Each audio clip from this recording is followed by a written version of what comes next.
Hora de Saúde. Oferecimento Neurogênesis. Com base no alicerce do ensino, pesquisa, assistência, tem a solução neurológica para você.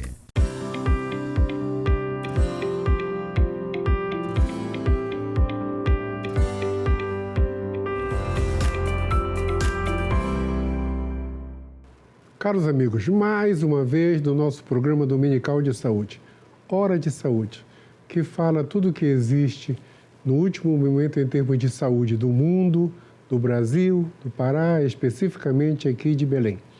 Hora de Saúde é transmitido para todo o estado do Pará pela TV RBA. Aqui em Belém, todo mundo sabe, canal 13. E neste exato momento, para o mundo inteiro, pela internet. O link é rbatv.dol.com.br ou simplesmente dol.com.br. DOL é D-O-L, que é Diário Online. E esse nosso programa tem o apoio da Neurogênesis. A Neurogênesis é a clínica que trata de tudo de doenças neurológicas, neuroclínica, neuropediatria, neurologia infantil, neurointervenção, que é o tratamento por cateterismo das doenças do cérebro, neurocirurgia, tá? Capitaneada pelos irmãos Fernando e Eric Pascoal, meus amigos, neurologistas, neurologista e neurocirurgião. E eu costumo dizer, e eu gosto de falar, nós somos vistos no mundo inteiro, nos Estados Unidos, no Canadá, na Noruega, na Suécia, em toda a Europa Ocidental, no Líbano, na África, em Luanda, em toda a América do Sul, do Amapá até a Patagônia. E, recentemente, estamos sendo vistos em Perth. Perth é uma cidade do leste da Austrália, que eu tenho amigos lá. Puxa, bem longe, até lá, tem 11 horas de diferença. E a nossa convidada de hoje é muito, muito especial, muito especial. É a minha amiga, a doutora Isabela Cristina Cunha Casanova. Isabela Casanova. A Isabela é fonoaudióloga, ela formou em 2005, tem pós-graduação na área e ela trabalha em reabilitação auditiva, que é a pergunta inicial. Isabela, primeiro, super obrigado por ter vindo. Obrigado mesmo. Imagina. E explica pra gente o que é reabilitação auditiva. E obrigado, hein? Certo. A reabilitação auditiva é um processo de trazer de volta uma via que está parando de funcionar.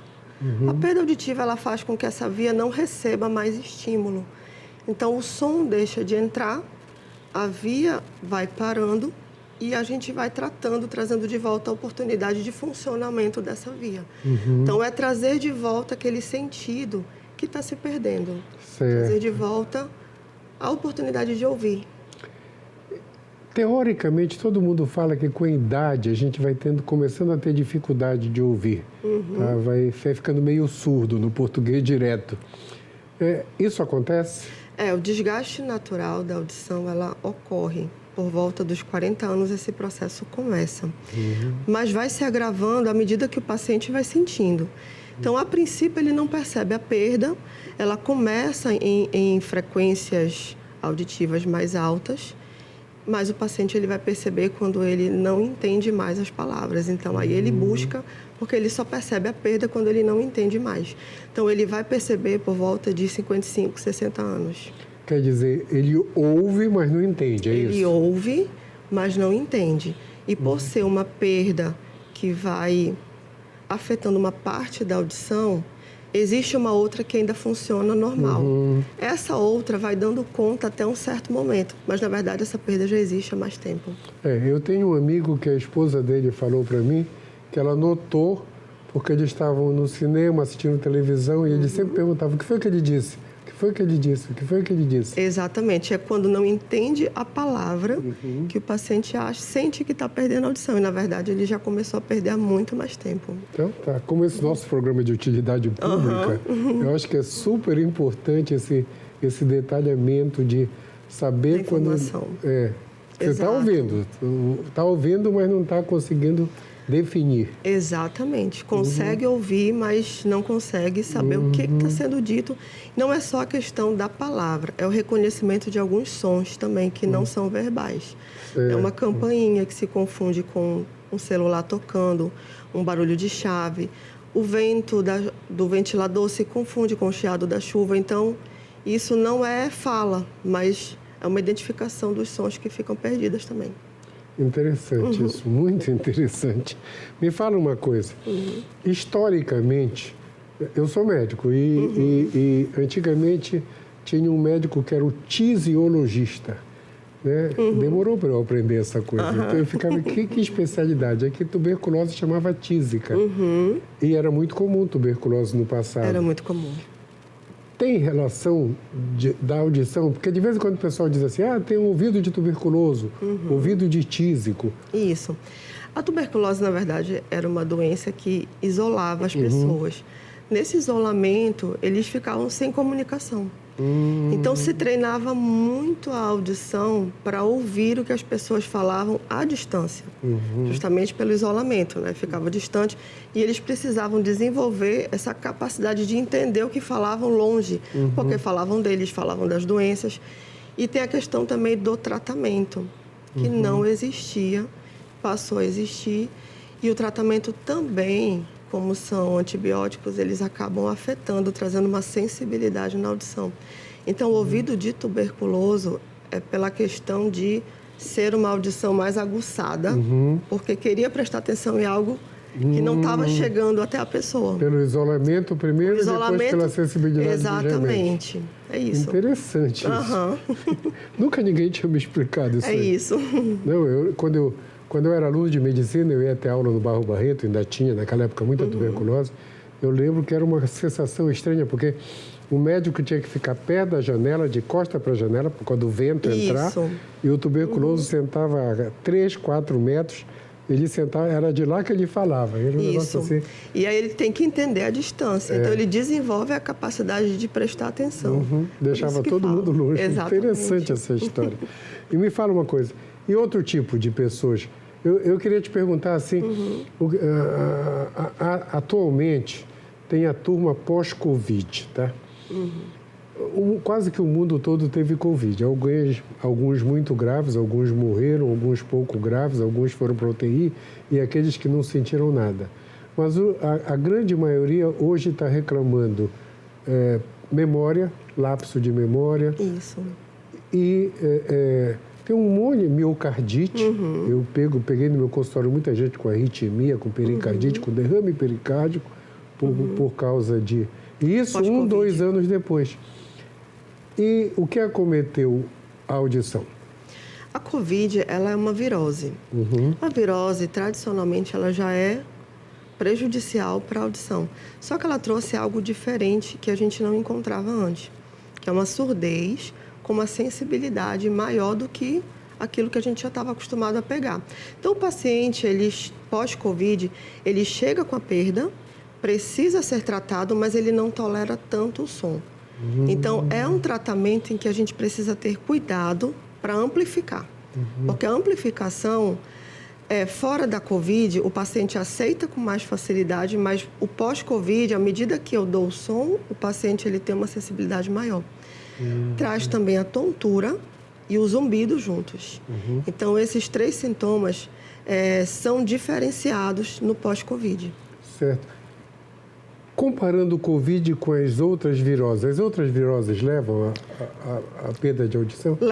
Elas levam, só que o diferencial da Covid é que tem uma sensibilidade muito maior.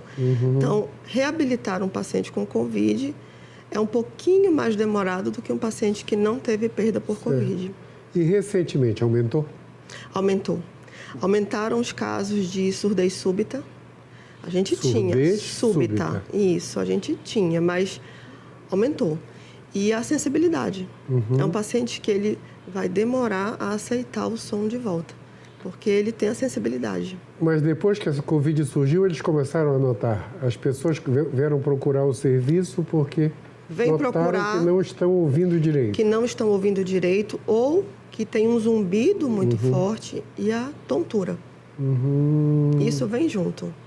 Vem junto. Vem junto. Existem outras doenças comuns que levam à perda de audição?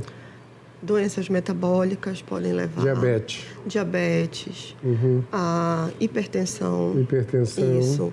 Ela pode trazer, sim, perda auditiva. Imagina, metade do mundo tem pressão alta. Então, é algo que a gente precisa estar atento, né? Então, qualquer sinal de não estar entendendo bem, de precisar aumentar a televisão, não estar compreendendo uma conversa no celular, precisa fazer uma audiometria. É o exame inicial para detectar se já tem uma alteração. Mesmo que o paciente não tenha, a partir dos 40 anos, é bom que a audiometria já esteja nos exames anuais, porque vai ter, provavelmente, já um desenvolvimento de uma perda. Muito interessante isso. Isso. E, Isabela, eu queria entrar nessa parte. Antigamente, a gente vê nos filmes antigos, nos desenhos antigos, o pessoal com uma trompa para colocar no ouvido para ouvir.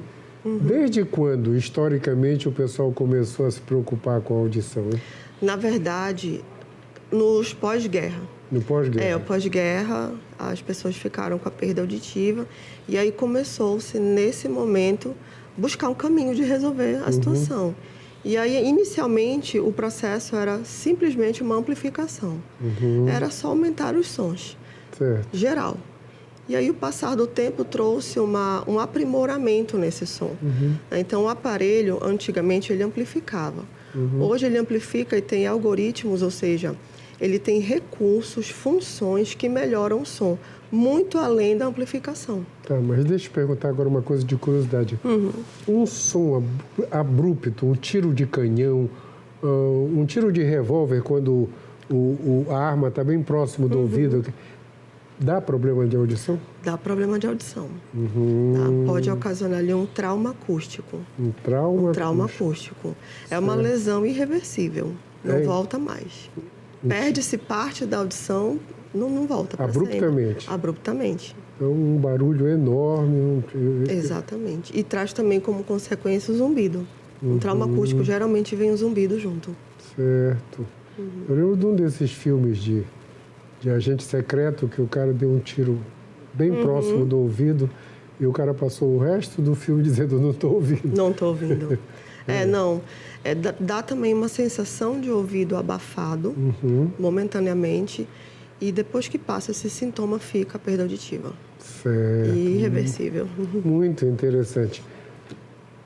Eu quero perguntar para ti agora essa evolução do tratamento, mas o nosso tempo está em cima. Então, vou te perguntar no segundo tempo. Pessoal, ótimo. Só um instantinho que a gente já volta.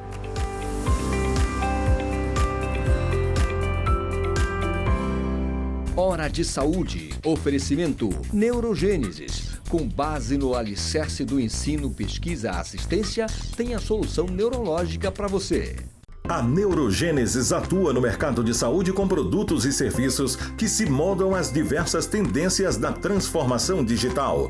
Tem como foco estratégias de atuação na Neurosaúde 4.0. O objetivo é revolucionar o atendimento médico e multiprofissional no contexto da neurociência, com entrega personalizada do diagnóstico à reabilitação neurológica. Neurogênesis, educação, pesquisa e assistência. Fones 984-510900, 3085-1600. Rua Municipalidade 985, 19º andar.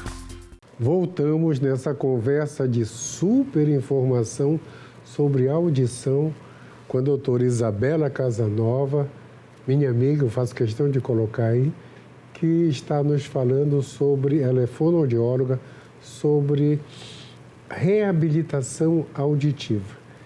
Isabela, então vamos lá. Reabilitação hoje depende de aparelhos ligados ao ouvido. Isso. Certo? Em português comum. Que o antigo era aquela trompazinha Isso. lá. Tá? Aquela trompa ajudava?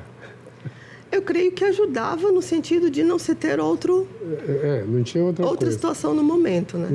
Mas algumas pessoas, né? Nem todas. E quando começou na história os aparelhos auditivos? 1940, 1950, começou a se pensar né, nos primeiros projetos. E de lá para cá, principalmente de 20 anos para cá, foi um aumento da tecnologia 20 incrível. anos é do ano 2000 para cá, nesse século. Exatamente. Né? A gente tinha aparelhos analógicos e depois entraram os digitais, o aumento do número de canais e vieram os algoritmos. Então, hoje, o aparelho auditivo, ele praticamente traz uma audição muito próxima do natural. Quando eu morava em São Paulo, eu morei em São Paulo de 79 até 94, eu lembro nos anos 80, sabe esses comerciais de compre ômega 3, como não sei o que mais, tinha um comercial daqueles aparelhinhos antigos, tá? Que era uma espécie de para todo mundo. Isso. Para todo mundo. Compre, se você não está ouvindo direito, compre, aumenta o volume e pronto. Tá tudo certo. Usava 3 pilhinhas aquela de lanterna e tudo. A evolução disso para hoje, hein? Não tem comparação. Não tem. Hoje até um fone de ouvido é melhor do que esse tipo de aparelho de muitos anos atrás. Na verdade, o aparelho auditivo, ele é programado em cima da resposta do exame do paciente. Então, ele é personalizado para a audição. Ele não é simplesmente um amplificador que eu coloco, passo para alguém e fica tudo bem. Não.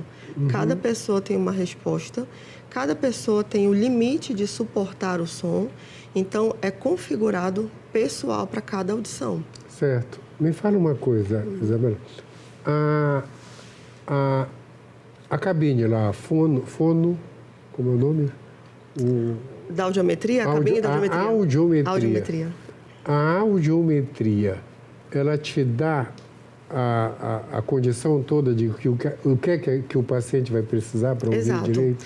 A audiometria, ela dá o grau da perda auditiva, o tipo de perda e os lados. Se o paciente tem uma perda de um lado só ou dos dois lados.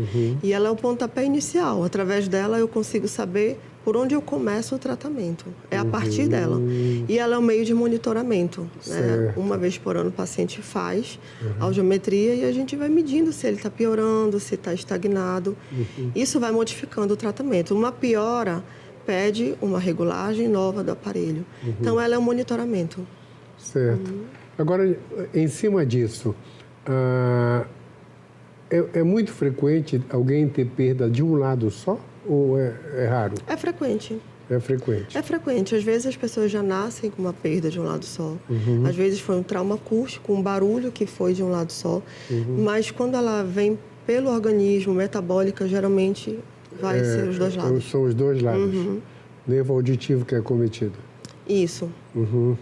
Tanto a cóclea como a parte do nervo, o sistema todo. E nessa evolução, eu vou te perguntar isso, tem aparelhos que o pessoal coloca dentro do ouvido, tem os aparelhos que coloca atrás da orelha, tem os aparelhos grandes. Como é que é essa definição no mundo atual? Existe todo tipo, modelo, tamanho, cor, tudo existe hoje em dia. Na verdade, o modelo do aparelho, ele está muito ligado à necessidade. O paciente que tem zumbido, que tem sensação de ouvido abafado, que tem histórico de otites recorrentes, é bom que a gente evite usar um aparelho que vá vedar, fechar o canal auditivo. Porque eu preciso estar ventilado. Então, eu vou para um outro modelo. Então, não é uma escolha aleatória. Cada modelo, ele é dedicado para uma situação especial de cada paciente. Então ainda tem esse detalhe. Então, tem um tão pequenininho, tem o maior, mas existe público para cada modelo de aparelho. Deixa eu te fazer agora uma pergunta de curiosidade. O cotonete surgiu na minha geração, quando eu era... Não existia cotonete. Não existia cotonete. E uma época tinha a turma que era anti-cotonete. Ainda somos. Anti-cotonete. Ainda somos. Então, me explica isso aí. O cotonete, ele vai empurrar a cera. Se o paciente não tem a cera, ele corre o risco de machucar a membrana timpânica. E, então, por isso ele não é recomendado. Por esse risco. Ou ele pode machucar a membrana... Então, o cotonete não é uma boa... Não é um indicado. Não é Ou indicado. vai empurrar a cera. Se ele empurrar a cera, ele vai formar uma barreira e vai causar uma surdez temporária. Certo. Então, ele não é indicado realmente. Agora me diz, e aí, como é que fica? Como é que o pessoal vai Então, a vai nossa limpar o orientação ouvido? é que a pontinha da toalha seja colocada na entrada aqui, né? Com o dedo mindinho, pronto. A ponta da toalha é o suficiente, ela vai entrar até onde pode entrar. Nada que seja fino, pequeno, que possa entrar.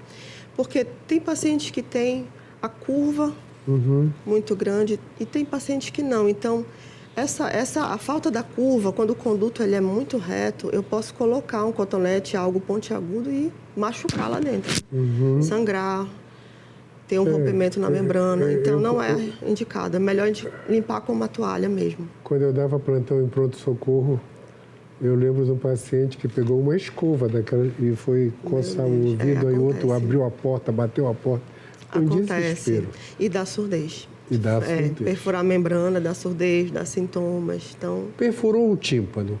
Essas cirurgias que tem, que o pessoal faz no tímpano, recupera? Recupera. Dependendo do tamanho da perfuração, recupera. Mas pode deixar um sintoma também. Pode deixar um zumbido, pode... Deixa eu só te fazer uma pergunta que não é especificamente com o que você trabalha. Aquelas cirurgias de implantar... Implante coclear. Um implante coclear. É para quem? Para quem é surdo total? Para quem perdeu toda a audição. A condição para usar uma prótese auditiva é que o paciente tenha um resto auditivo. Então, se tem um resto auditivo, eu consigo ainda uma resposta na audiometria, eu preciso avaliar se aquele resto dá para fazer adaptação de aparelho.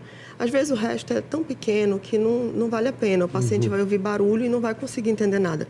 Mas geralmente o resto, uma perda profunda, ainda dá para usar o aparelho auditivo. Quando não dá mais, parte para o implante coclear. Porque o implante ele já vai levar o som direto ao nervo. Não passa pela estrutura inicial. Então a condição é não ter mais nada para o implante. Certo. Nasce muita pessoa surda? Nasce. Nasce? Nasce. É uma coisa que se acha frequentemente. Se acha frequentemente, nem sempre com perda profunda. Nasce muita gente com perda auditiva. Às vezes uma perda leve, uma perda moderada. E tem muitos casos em que a pessoa não sente, ela vai sentir na vida adulta. Teve gente que descobriu a perda na Covid pelo uso de máscaras. Então, as máscaras fizeram com que elas percebessem que não estavam entendendo o que o outro falava. Então, descobriram que tinham perda auditiva. Nesse momento. Passaram a vida inteira com a perda, não sentiram. Colocou a máscara, acabou a comunicação, descobriram a perda. Eu ouvi, dos diversos ambientes que eu vivo, eu ouvi alguém dizer, eu vou colocar a minha máscara e tu tira a tua porque eu não estou te entendendo. Exatamente. É isso. Isso aí mesmo. Culpou a máscara. Culpou a máscara, mas descobriu a perda. Oportunidade de tratar. Olha, eu ouvi isso algumas vezes, ouvi mesmo. Tipo assim, olha, eu vou colocar a minha, já que...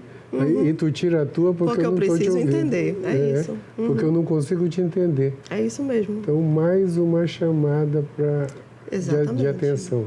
Isso. Tá? Aí vai no otorrino e depois chega em você.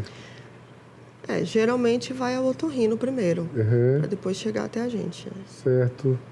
Muito interessante isso. Exatamente. Agora, esses novos aparelhos que você falou, que saiu do analógico, passou para o digital, fica com ouvido de tísico? Na verdade, ele é regulado. O ouvido de tísico, pessoal, era que antigamente, quem tinha tuberculose, eu ouvia muito, como ela estava falando, devido ao treino, que as pessoas ficavam distantes sempre, ninguém se aproximava, então tinha essa dificuldade. Por isso que eu falei, fica com eu tinha maior sensibilidade para ouvir. Sim. Na verdade, ele é uma regulagem muito particular. Então, há pacientes que toleram um pouquinho mais de som, então a gente consegue amplificar muito mais. Pacientes que toleram menos. Fica personalizado. Se dá para deixar ouvindo muito, dá. Agora, a gente vai deixar se for necessário, se ele precisar e se for confortável para ele. Fora isso, não. A gente não vai aumentar por aumentar. Vai ser o que ele precisa.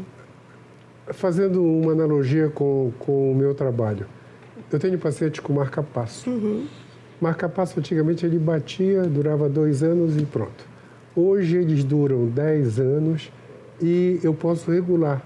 Tem marca-passo que o paciente tem febre, ele acelera o coração como ele vai para a academia e vai correr, ele acelera o coração. Ele simula a fisiologia normal. Exatamente. Então, esses novos aparelhos de audição você pode, no computador, planejar ele todinho. Exatamente. Eles são programados pelos recursos justamente para deixar o mais natural possível. Então, a captação fica de forma mais natural. É uma simulação de uma orelha natural. Então, sim, eles fazem todo esse processo. Puxa, essa é uma... assim, a gente fica... Eu estava falando hoje ainda, é um privilégio viver no mundo atual, né? É verdade. Na tua área, na minha área. Eu não interno um doente faz 25 anos. Tá? Eu simplesmente não deixo adoecer. É uma honra poder dizer isso. Pelos recursos que você tem hoje com tecnologia, medicamentos, conhecimento, o conhecimento na área. Então, o segredo é não deixar adoecer. E quando adoecer, ter um recurso para que você volte ao estado de normalidade. Exato. Isso é maravilhoso viver hoje. É verdade. A gente tem recurso para tudo hoje em dia, né? Isabela, a gente chegou no nosso minuto final. Eu vou te chamar, à medida que isso for atualizando, eu quero te ver. Tá Mas olha, considerações finais, e a gente sempre dedica o programa aqui, tá? Então, eu dedico a todos os nossos pacientes que se abriram à reabilitação, que aceitaram a reabilitação, que estão conosco, porque a gente está para reabilitar, para trazer de volta a vida. O som, ele faz parte da vida. A música, uma lembrança, uma memória. Conversar com alguém no telefone. Então, ouvir a voz de quem você ama. Os sons, eles nos constroem, então a gente precisa reabilitar. Então, a nossa dedicação são para aqueles que estão conosco no dia a dia, reabilitando. É o motivo da nossa profissão. Então, é para eles que a gente dedica esse momento. Pessoal, é isso. Como o nosso programa de utilidade pública, a Isabela trabalha na Audibel, ali na... Como é o nome da rua? Dom Romualdo de Seixas. Dom Romualdo de Seixas, porque tem a Dom Romualdo... Tem a Coelho de Seixas. Coelho de Seixas. Tá? Depois daquela famosa curva para encontrar o São Depois da Geraldo. Famosa curva. Pessoal, é isso mesmo. Pessoal, uma semana iluminada para todos, principalmente agora que o país voltou ao estado de civilização normal, tá? E até domingo que vem. Hora de Saúde. Oferecimento Neurogênesis. Com base no alicerce do ensino, pesquisa, assistência, tem a solução neurológica para você.